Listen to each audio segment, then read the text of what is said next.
What One Can Invent. Hans Christian Andersen. There was once a young man who studied to become a poet.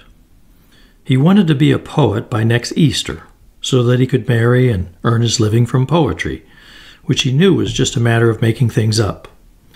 But he had no imagination. He firmly believed that he'd been born too late. Every subject had been used up before he had a chance at it, and there was nothing in the world left to write about. How happy were the people born 1,000 years ago, he sighed. Then it was an easy thing to be immortal. Even those who were born 100 years ago were lucky compared to me. They still had things left to make poems about. But now every subject is worn out, and it's no use for me to try my pen on such threadbare stuff. He thought about it and worried about it until he grew very thin and woe-begone, the poor fellow. No doctor could help him. But there was one person who would know just the remedy he needed to set him right. She was a little old lady, wonderfully wise, who lived in a tiny gatehouse in the turnpike. She opened and closed the toll gate for everyone who rode by. But she was learned in the ways of the world.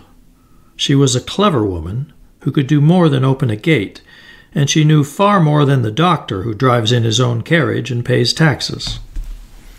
I must go to her, the young man said. He found her house small and tidy, but most uninteresting. Not a tree, not a flower grew anywhere near it. There was a beehive by her door, very useful. There was a potato patch, very useful.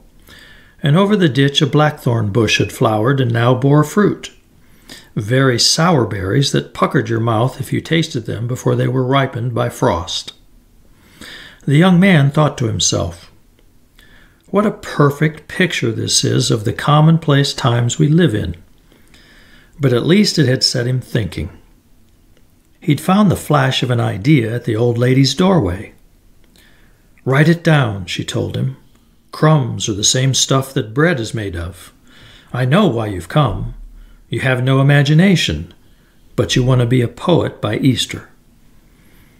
"Everything has been written before I was born," he sighed. "Our times are not like the old days." "Indeed they aren't," the little old lady agreed. "In the old days, women like me, who knew dark secrets and how to cure by the use of strange herbs, were burned alive. In the old days, poets went about with empty stomachs, and their clothes ragged and patched. Ours are excellent times, the best times of all. But your lack of imagination comes from not using your eyes, and not using your ears, and not saying your prayers at night. There are things all around you to write about if you only knew how. You can find poetry in the earth, where it grows and flourishes, whether you dip into the water of a running stream or a stagnant pool. You'll find poetry. But first you must understand how to find it. You must learn how to catch the sunlight as it falls.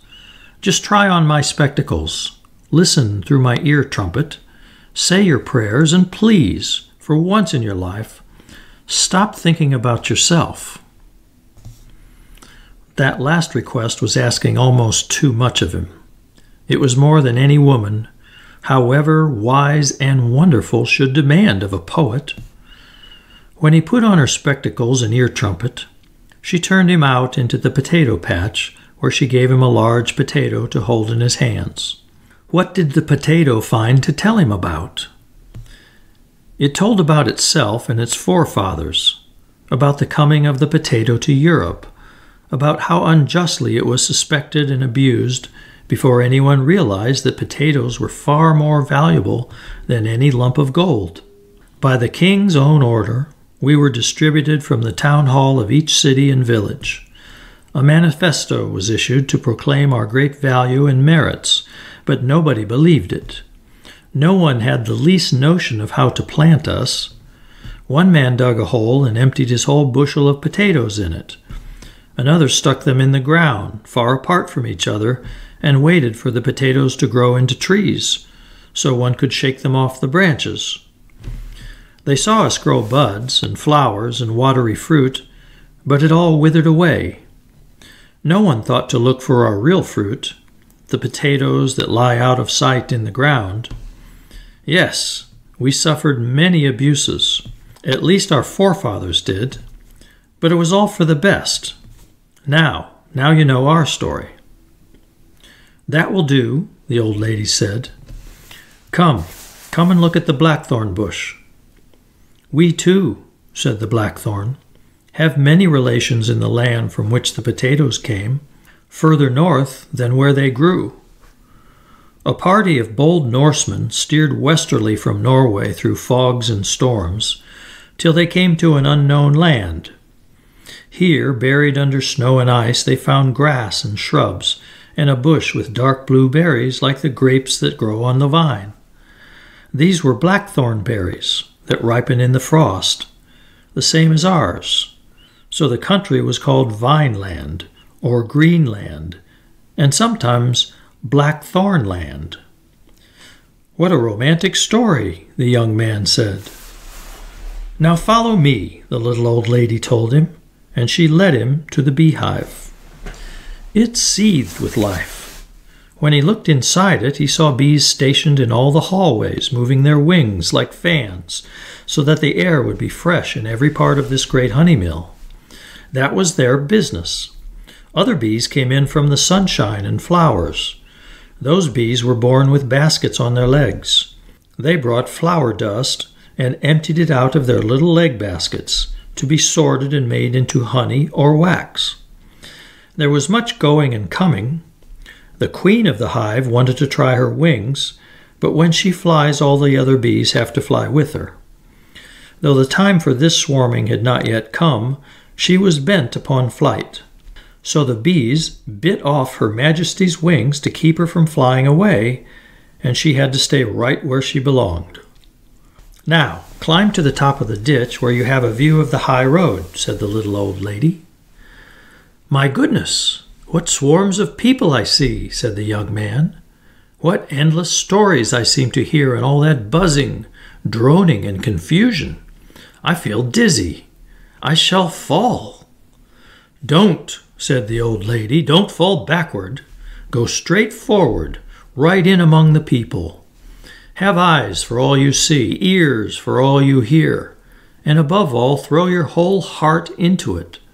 Soon you'll find that you do have imagination, and you'll have many thoughts to write down. But before you go, you must give back my spectacles and ear trumpet." She took them from him. "Now I can't see anything," the young man said. "I can't even hear anything." "In that case, you won't be a poet by Easter," the little old lady told him. "Then when shall I be one?" he asked her. "Neither by Easter nor by Whitsuntide. You have no knack for imagination." "But then how shall I ever make my living from poetry?" "That you can do even before Lent. Write about those who write. To criticize their writing is to criticize them, but don't let that trouble you. The more critically you write, the more you'll earn, and you and your wife will eat cake every day." How does she imagine things, the young man thought, as he thanked her and said goodbye. But he did just as she told him. Since he couldn't be a poet himself, since he couldn't imagine, he took to writing criticism of all those who were poets, and he handled them with no light hand. All this was told to me by the little old lady, who knows what one may imagine.